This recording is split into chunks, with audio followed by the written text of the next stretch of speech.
So good day sa inyo mga boss. So ito yung day 1 ng ating project Lancer. So ito sa mga nagtatanong kung nasa na si Civic. So ito pa rin siya mga sir. Bukas ay sa November 3. So may buyer tayo. Si Sir Michael. Siya din yung magchuchun sa ating Civic. Siya rin pala yung bumili kay Blue sa Lancer natin. So ito mga sir, nilet go ko na to. Kasi minsan lang kasi ako makakita mga sir ng 4B11 na Lancer EX. Kaya sabi ko nga sa sarili ko, bibitawan ko lang to kapag nakita ko na yung gustong-gusto kong sasakyan. So yan, napakabihira sa mga marurunong sa sasakyan diyan. Napakabihira ng Lancer EX na 4B11 engine na manual. GLX2 to mga sir, hindi tayo nakakuha ng GT. Pero okay na rin to, at least manual. So pakita ko lang sa inyo. Napakaganda ng loob. So intact na intact to mga sir, even yung makina niya. So ililipat natin yung RT5 na mags ko dito.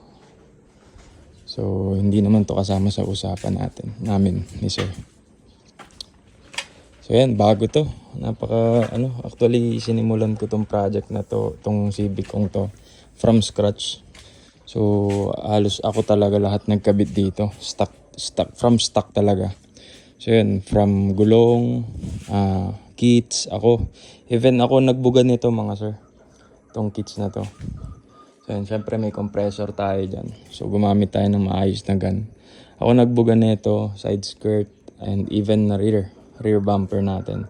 Tsaka yung ducktail natin, plastic to. Yan. Ako rin nagbuga nito. Yan, ito yung rear nito. Yan.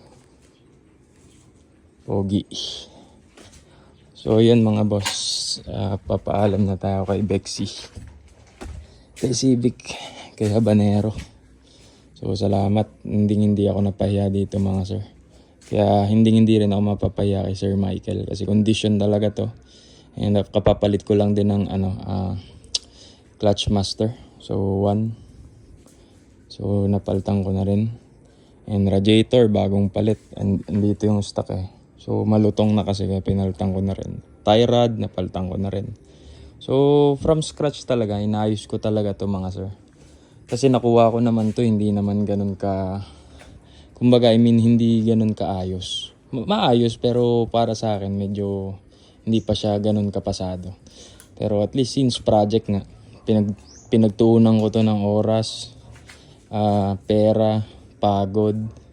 So yun, sa mga nakakaintindi naman sa akin, no? So napakahirap din talaga mag-build ng project. So yun, si Lancer, sisimulan natin siya from scratch din. Kita nyo naman yung itsura niya. So wala namang masyadong itsura. So yun, paalam. Thank you sa serbisyo, hindi kami napahiya dito, family ko. So yun.